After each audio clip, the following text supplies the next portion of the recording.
Hello. Barry Stein's laboratory at Wake Forest University in the United States found that the shape of a right angle drawn on the hand of a chimpanzee starts the visual part of the brain working, even when the shape hasn't been seen. It's also been discovered that babies learn by touch before they can properly make sense of visual data, and that the senses of smell and taste chemically combine to give us flavour. Perception is a tangled web of processes, and so much of what we see, hear and touch is determined by our own expectations that it raises the question of whether we ever truly perceive what others do. What governs our perception of the world? And are we correct to distinguish between sight, sound, smell, touch and taste when they appear to influence each other so very much? With me to discuss perception and the senses are Gemma Calvert, Reader in Cognitive Neuroscience at the University of Bath, Richard Gregory, Senior Research Fellow in the Department of Experimental Psychology at Bristol University, and David Moore, Director of the Medical Research Council Institute of Hearing Research at the University of Nottingham. Richard Gregory, there are two stages to the processes of seeing things, reception and perception. Can you outline those two stages, please? Yes, I think that's absolutely the right way of starting. And I think if you look at the evolution of perception, which incidentally we don't really understand terribly well, but I think it's a very good idea to think of primitive organisms as receiving stimuli, acting rather directly on stimuli, and then as full perception develops, a rich perception, like our awareness of the world of objects around us, we call that perception, meaning that the brain is adding a vast amount of information to the information received by the senses. It's enriched tremendously. And if you think about it, the eyes simply have little tiny pictures like postage stamps, and from those tiny pictures, only the centres of which have any sort of sharpness to them anyway, we see this incredible richness of the world. We see objects as solid, as useful, as frightening, as beautiful, sexy, all these enriched qualities which come from our knowledge of the world, which are projected into the world from the brain. So we sort of project into the world perceptually as we receive signals through the senses, the eyes, ears, which are then transmitted to the brain. And I think the essential point about full perception is how indirectly it's related to the external world. We seem to be directly aware of things around us, almost in the world itself continuously. Actually, the brain is locked away in its little black box, not, of course, receiving any light, for example, directly, although we see light, but light never enters into the brain. All the brain gets are signals, like Morse code, dots and dashes, if you like, from the senses, which it has to decode, it has to interpret, it has to read from knowledge with lots of rules, and it constructs the world around us. It's really constructed by an active brain. You said a lot there, so it would be great if you said some of it again, really. That when you said we see very little, for instance, I think with one of the pieces of yours I've read, what you actually see is like looking out at the sky, and centre of what the eye sees is just about the size of the moon. Everything else is sort of vaguer and vaguer. Yes. So we're seeing very little size. You said a postage stamp, well, that would be it. Yes. And these things are coming into the eyes all the time. Can you just describe the process in a little more detail? These photons are coming in, then what? Well, and then let's get back to this black box. These two things seem to me to be the dynamic. Right. Well, in the eye itself, we have, of course, the retina, which has 120 million receptors, which are like little tiny photoelectric cells, which accept photons and then produce signals. We call this transducers. It's an engineering term. It converts the photons, the energy entering the eye, into signals, which are little pulses of electricity. So it receives these pulses of electricity, which are essentially the same from all the senses. Then the 120 million receptors funnel down to 1 million channels, as we call them, nerve fibres in the optic nerves, and then they go to different regions of the brain, starting at the back of the brain with a region we call V1, which is the primary visual area, and that's related to other areas which carry knowledge, information, and carry out the processing in different ways. For example, movement is processed in one set of neurons in different regions, colour in another, and then the orientation of lines, shapes, are all signalled and handled in different areas of brain, which somehow come together. And I hope somebody else here can tell us how this works, because I haven't a clue how it ever all comes together. But it starts off with these separate kinds of processing for different kinds of features of the world, and yet we experience one homogeneous world of objects from all this mishmash. David Moore, do the same processes obtain in hearing? Yes and no. I recognise much of what Richard said about the way the brain handles sensory signals, and I think that's true in all sensory systems and even outside of sensory systems. So the impulses that Richard talked about are the common currency of communication within the brain. But the difference between the senses actually starts at the outer part in the eye and the ear. So whereas we have photons stimulating the retina, in the auditory system we have energy mechanical transformations in the air, which then set up mechanical changes in the ear, and then the same process of transduction takes place within the inner ear, leading to the generation of nerve impulses.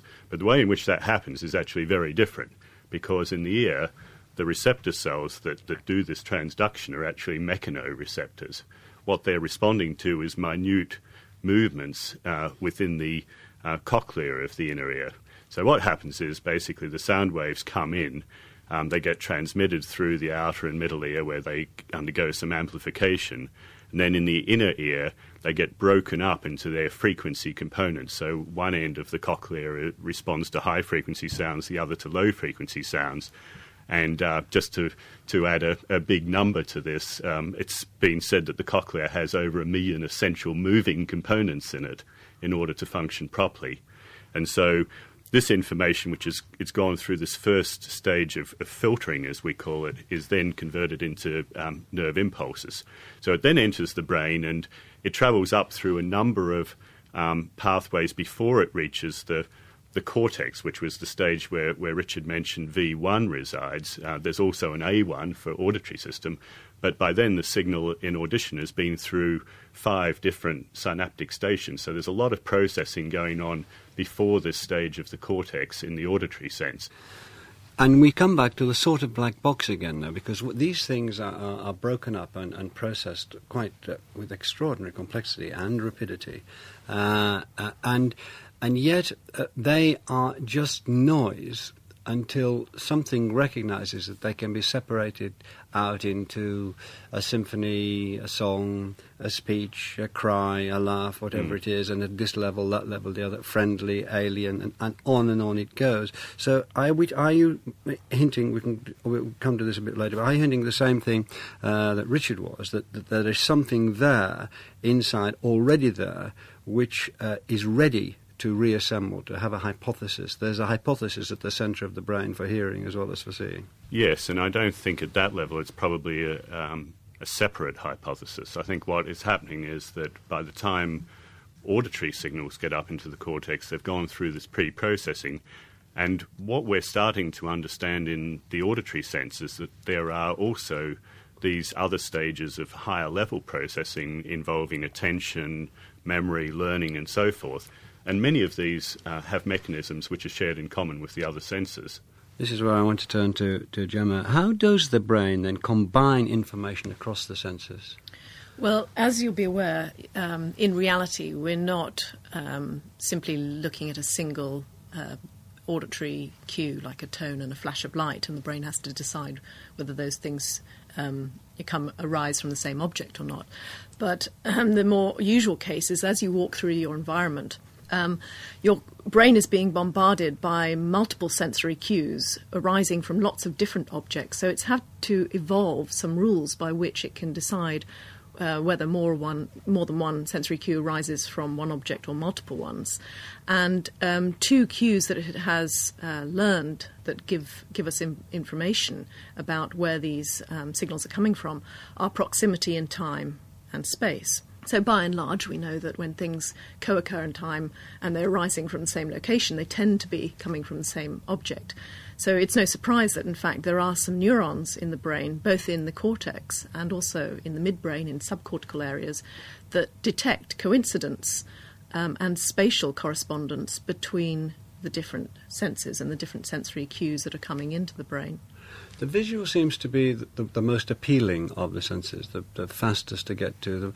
But can we give a concrete example which just begins to describe, I hope if I get it wrong, please give me another example, the way these things combine? When you're looking at a movie, when you're in a cinema looking at a movie, we looking at people talking, we think, yes, they are talking. That person is saying those words in front of me before my very eyes, and it's happening in the screen in front of me. But we know the sound is coming from the side, sometimes from the back, sometimes from the ceiling.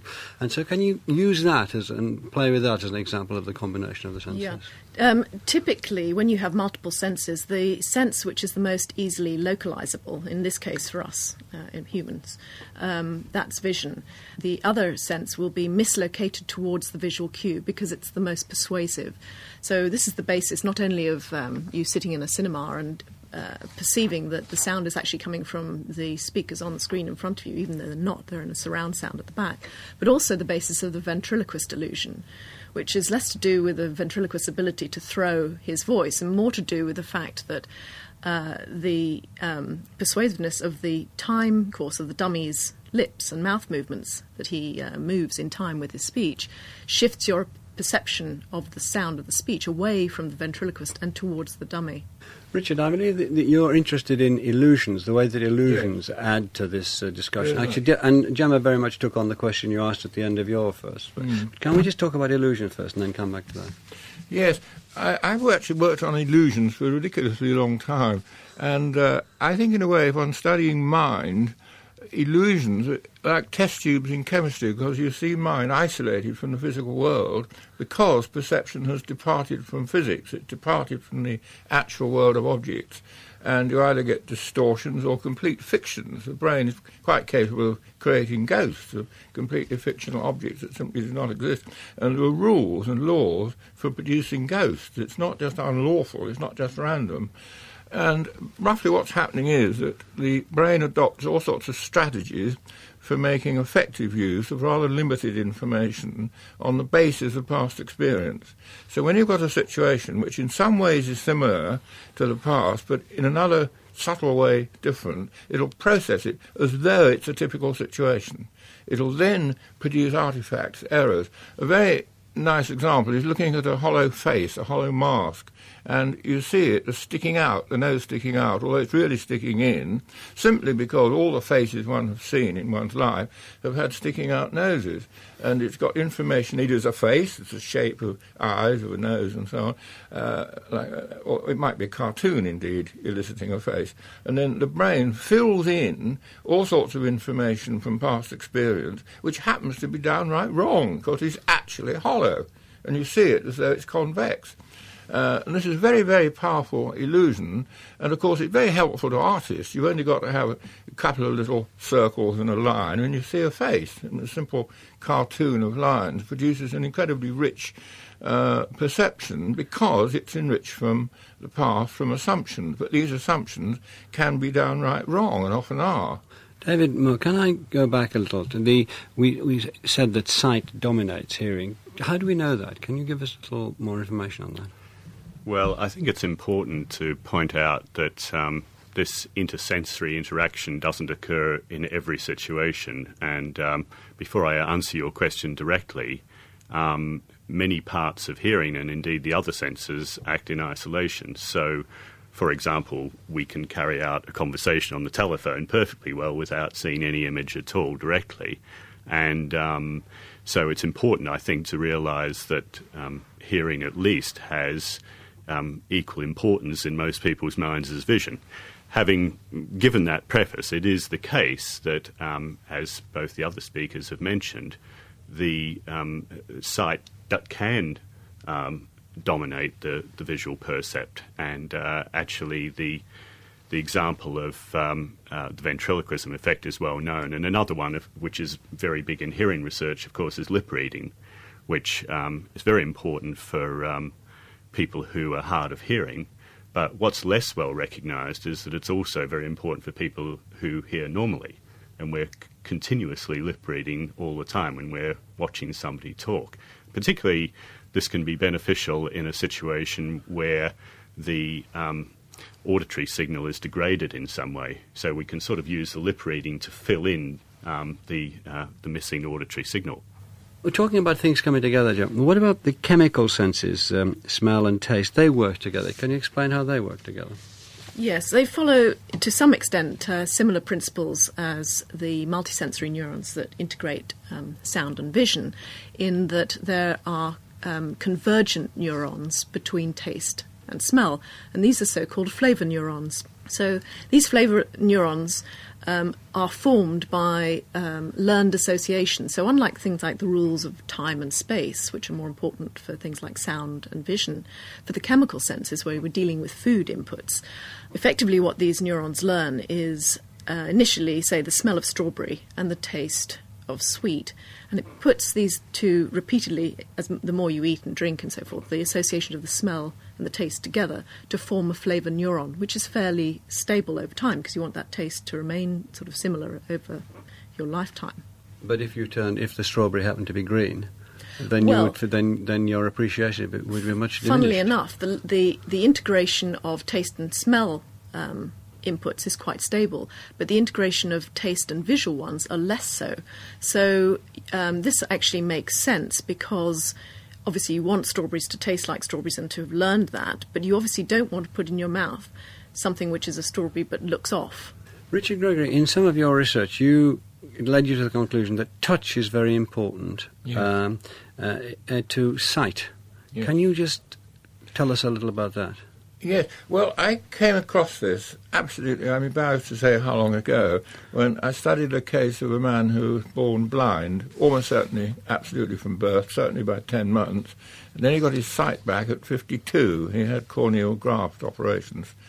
And what I found was, it was a really astonishing thing, that he could tell the time and he could read capital letters, they're not lowercase letters, and we found in the blind school the boys had been taught to tell the time by touch, and in fact he carried a watch in his pocket where he'd feel the hands, a pocket watch, and when he saw the time on a clock in the ward in the hospital, just the day after the operation, he could immediately tell the time because he knew it from touch.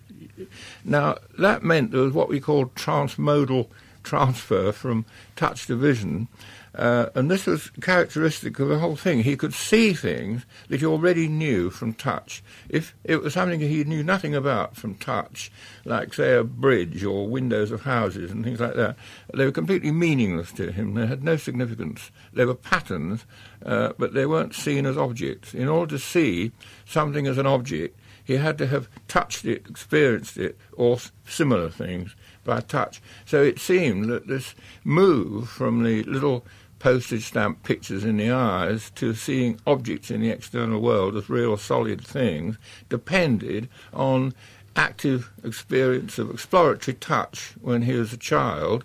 And I think this is characteristic of children. I think when they're in their high chair throwing a mug on the floor and all the rest of it, they're carrying out experiments. They're relating the signals coming to their brains from their eyes to the world of tangible objects which can hurt them or reward them, because they've experimented with the world actively. And these experiments, which you do in childhood, which is such a pain for everybody except the mother, are really the child being a scientist discovering the world. Then, having made all these discoveries, you can act as an adult with very little information. But, of course, you go over the top every now and again and get a crazy illusion because you've learned to use the maximum amount of knowledge for a minimum amount of information, and sometimes you get it wrong. And if you're driving a car, this is bad news. David, are there any similar evidence of the way we learn to hear? I mean, do we learn to hear in utero, for instance? Well, hearing does begin in utero at about the 26th week or so of pregnancy, and there's been some reports that children, when they're born, can recognise their mother's voices. So there is some sort of learning going on there, apparently. But what's much more dramatic, and I think much more well accepted, is that during the first year of life, there's a huge amount of learning of language going on.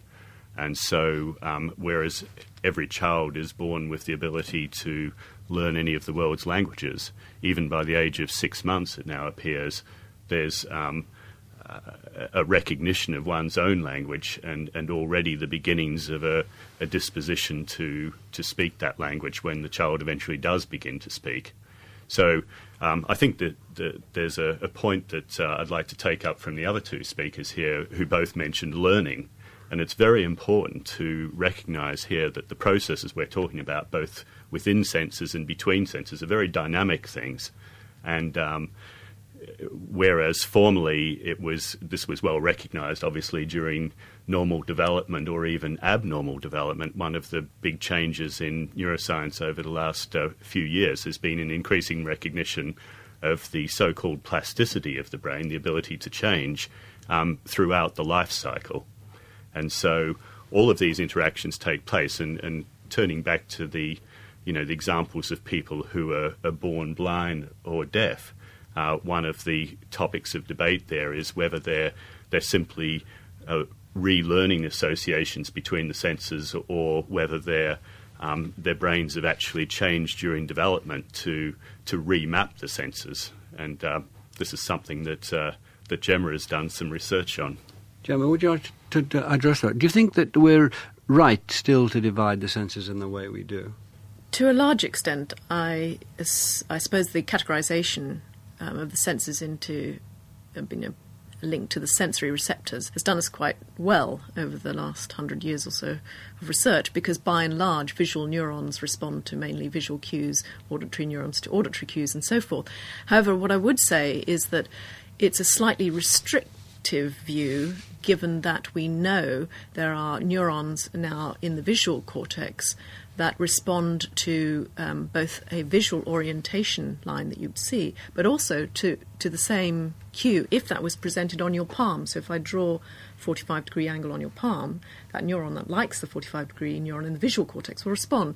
So how can we really say that this neuron is essentially visual only? It's a little bit sort of restrictive, if you like. And the other problem about having such a sort of fixed categorical distinction here is that it tends to encourage research along independent sensory lines. And of course we know, and we've discussed this morning, just how much influence there is from one sensory modality onto the activity of the other sense modality.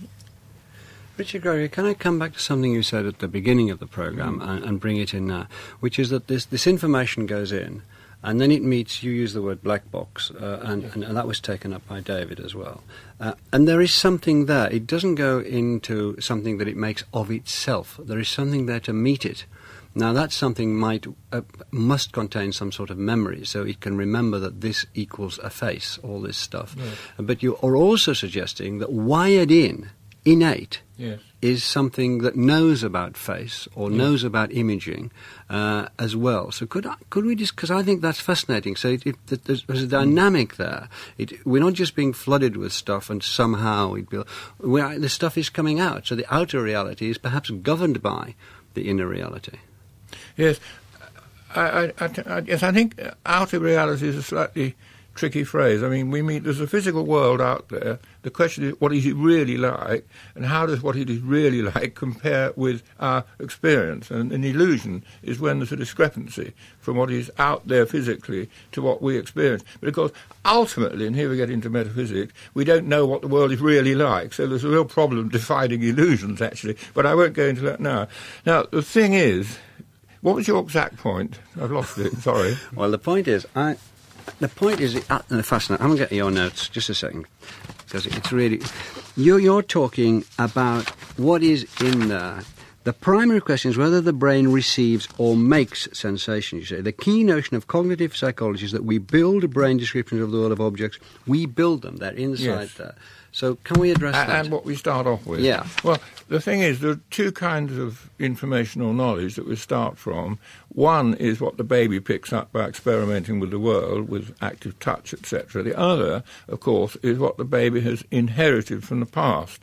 And the idea here is that there's learning by natural selection. That is, there's a change in the genetic code according to what has been successful behaviour. And successful perception, successful behaviour tends to get inherited by natural selection. And so knowledge gets inherited not directly by the brain, but in the genetic code which the baby then inherits. So there's learning by the genetic code, if you like, as well as by the brain. And this, I think, is what we mean by innate knowledge. So there's nothing sort of metaphysical here in the sense of innateness by some of the philosophers used to describe it. It is, in fact, knowledge gained by experience, but it's experience through millions of generations, so that we actually start from knowledge acquired by previous species. We inherit knowledge from previous species. I absolutely agree with what Richard's saying, and I'd say that it's now very common belief in neuroscience that what Richard said is true, that genetics plays a tremendous role in inheritance of all sorts of behaviour, and indeed one of the difficulties people seem to have with this is because you can't actually see behaviour as a physical entity. It's hard for them to accept the genetic contribution to it. But if you talk to a behavioural geneticist, they will say that behaviour is more inherited than physical attributes in some senses, that it has a higher degree of heritability. How would you describe innate then, David? This word innate's been going around. Inherited. So this has been built up over millions of years until it's been hardwired. By natural selection. Yes, it's by natural selection. Can I give a very simple example? One of the fundamental properties of hearing is sound localization, our ability to know whereabouts sound is coming from in space. Now, it's thought by many that this actually evolved in order to bring the visual sense around to look at a novel object. So in other words, we hear a sound, the sound localization mechanism tells us where to move our head, and this comes back to some of the things Gemma was talking about earlier, and then we look at that source of sound. Now, if you look across different species, what you find is that there seems to be an evolutionary emergence of the ability to perform sound localization. So humans actually have better sound localization than any other species as far as we know. One exception to this might be certain types of birds. So here we have a behaviour which is part of the sensory setup, which is transmodal, and for which the evolution of this is quite well understood. So this is an example of something that we could think of as an innate tendency which we understand to some extent the genetics of. Gemma, finally, do you think 5 senses are enough? Do you think there are others lurking around that we haven't quite described or discovered yet? Well, 2 senses which are often overlooked are the sense of proprioception and also the vestibular system, vestibular sense. And these are as important, if not more important than the other senses, I think, in some respects, because they give you information about where your body is or your body parts are with respect to each other, and also provides you with a sense of balance and, which way is up, essentially, in the vestibular system. Without this proprioceptive feedback, you wouldn't know, so if the lights were off, where you had moved your arm to. So you can see it would start to be very difficult to use vision to guide behaviour. Thank you very much indeed. Thank you, Gemma Cover, David Moore, Richard Gregory. Next week we'll be talking about Eloise and Abelard. Thank you. We hope you've enjoyed this Radio 4 podcast.